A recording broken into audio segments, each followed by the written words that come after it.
नमस्कार दोस्तों। वैसे तो यूपीएचएससी इंटरव्यू में कुछ भी निश्चित नहीं है सिवाय इसके कि आपको 12 से 27 के बीच में मार्क्स मिलेंगे।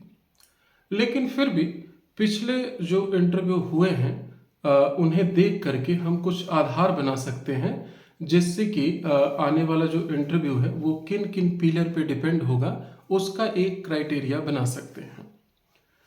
ये जो पिलर है ये मुख्यतः तीन हैं, जिनमें से सबसे पहला है आपका रिसर्च टॉपिक, दूसरा है आपका फेवरेट यूनिट। फेवरेट यूनिट को लेकर के कई लोगों में थोड़ी कंफ्यूजन होती है, थोड़ा सा हम इसको बाइफरकेट कर देते हैं।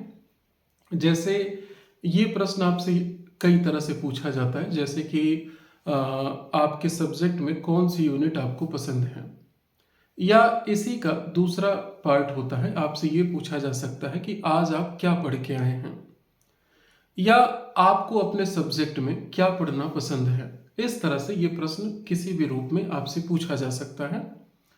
तो ये हमारा दूसरा पार्ट है, यानी कि पहला रिसर्च टॉपिक, दूसरा फेवरेट यूनिट, और तीसरा होता है बोर्ड क्लास या डेमो क्लास हम कह सकते हैं।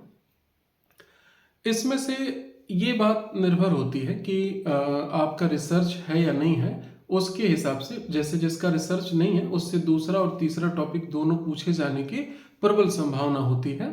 लेकिन अगर रिसर्च टॉपिक है तो अगले दो स्टेप में से कोई एक स्किप कर दिया जाता है।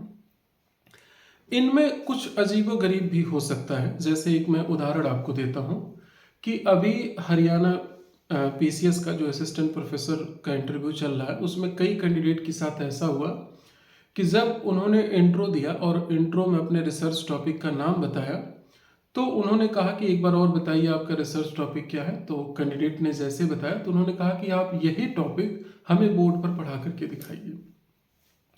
अब इससे क्या होता है कि एक साथ उनका इंट्रो भी चेक हुआ, उनका रिसर्च टॉपिक भी चेक हो गया और उनका बोर्ड डेमो क्लास भी चेक हो गया। तीनों चीजें एक साथ हो गई। तो आप ऐसे सरप्राइज के लिए भी तैयार हैं, या कुछ और भी ऐसा हो सकता है। थोड़ा सा मार्क्स का भी हम इर्द गिर्द लेके चलते हैं कि किसके आसपास हम जा सकते हैं अगर ये सभी चीजें ठीक रहती हैं। तो देखिए, मेरा मानना है कि अगर रिसर्च टॉपिक या आपका जो भी फेवरेट यूनिट है और बोर्ड डेमो क्लास तीनों में परफेक्शन रहती है तो आप कम से कम 20 मार्क्स तक चले जाएंगे। लेकिन इसमें जो संभावना रहती है वो 27 तक जाने की रहती है। तो आखिर ये अगर कोर पार्ट है, इसको करने के बाद भी हम क्यों 20 तक पहुंच रहे हैं? तो कुछ और कोड कंडक्ट होते हैं इंटरव्यू के, उसे देखना जरूरी है। आप जानते हैं कि सिविल के कोड कंडक्ट अलग है और असिस्टेंट प्रोफेसर वाले इंटरव्यू में थोड़े से अलग होते हैं। कुछ उदाहरण लेते हैं जिससे कि चीजें आपको क्लियर हो जाएं। जैसे आप जब रूम में एंट्री लेते हैं तो एंट्री लेते समय आप गेट को कितना ओपन करके आप परमिशन ले रहे हैं एंट्री का? क्या आप पूरा गेट खोल करके फिर कह रहे हैं may I come in sir, may I come in ma'am, ATC?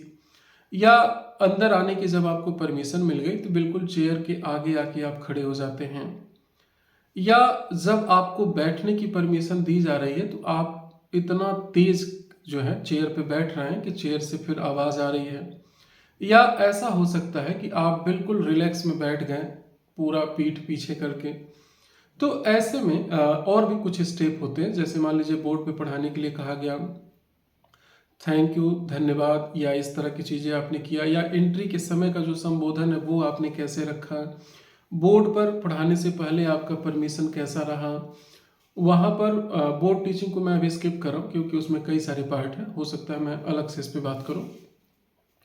और पूरे इंटरव्यू के दौरान जो है आपकी ऊर्जा कैसी रही? ऐसा तो नहीं आप सुस्त सुस्त हैं, डरे सहमे हैं और इन सब चीज़ों से आप पकड़ में आ जा रहे हैं कि आप में क्या कमियां हैं, आप डरे हैं, कॉन्फिडेंस नहीं है, एटीसी।